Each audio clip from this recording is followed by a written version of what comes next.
আসসালামু আলাইকুম এভরিওয়ান। আজ ভীষণ পিৎজা খেতে ইচ্ছে হলো। পিৎজা খাওয়ার জন্য যা যা থাকার প্রয়োজন আজকে বাসায় তেমন কিছুই ছিল না। ওভেনে কুসুম গরম পানি করে নিলাম, তাতে দিলাম ইস্ট, গুঁড়া দুধ, চিনি, স্বাদ মতো লবণ। ওই পানিটুকু দিয়ে ময়দা দিয়ে একটু একটু করে ডো তৈরি করলাম। 30 মিনিট রেখে দিলাম সেট হওয়ার জন্য।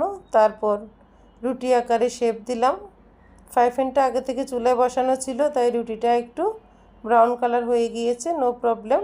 ওই ব্রাউন কালার সাইডে আমি সস লাগিয়ে নেব, আর অপোজিট সাইডে আমি কাঁটা চামচ দিয়ে একটু ছিদ্র করে দিচ্ছি।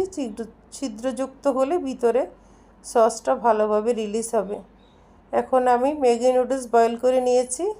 ম্যাগি নুডলসে আমি শুধু ম্যাগি নুডলসের যে মশলাটা আছে সেটা দিয়েছি, আর সাথে দিয়েছি একটু স্বাদ মতো লবণ, পেঁয়াজ কুচি। এখানে আমি কোনো কাঁচামরিচ ইউজ করি নাই, এমনিতে এনাফ ঝাল হয় ম্যাগি নুডলসের মশলা। কাঁচামরিচ দিলে আরও বেশি ঝাল হবে, অনেক স্পাইসি হয়ে যাবে, সেটা খেতে আমার একদমই ভালো লাগে না। ঝাল আমি খুব কমই লাইক করি, তাই আমি যেটুকু ঝাল খেতে পারবো ঠিক ওরকম স্টাইলে বানানোর চেষ্টা করছি। বন্ধুরা, তোমরা যদি বেশি ঝাল খাও সেই ক্ষেত্রে তোমরা নুডলসে একটু কাঁচামরিচ কুচি করে দিতে পারো, কিংবা চিকেনের টুকরো বয়েল করে দিতে পারো, কিংবা হালকা ফ্রাই করে। সসেস খুঁজলাম ফ্রিজে, সসেসও আজকে শেষ, তাই দিতে পারলাম না, নয়তো আরেকটু ভালো টেস্ট আসতো।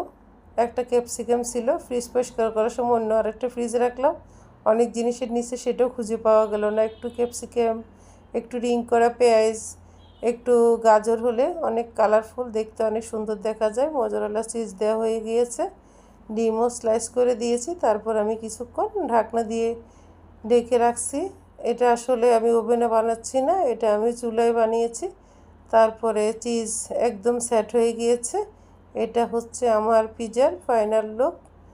ইনশাল্লাহ দেখে তো সুন্দরই দেখাচ্ছে, খেতেও মজা হবে। সবাই ভালো থাকো, আল্লাহ হাফেজ।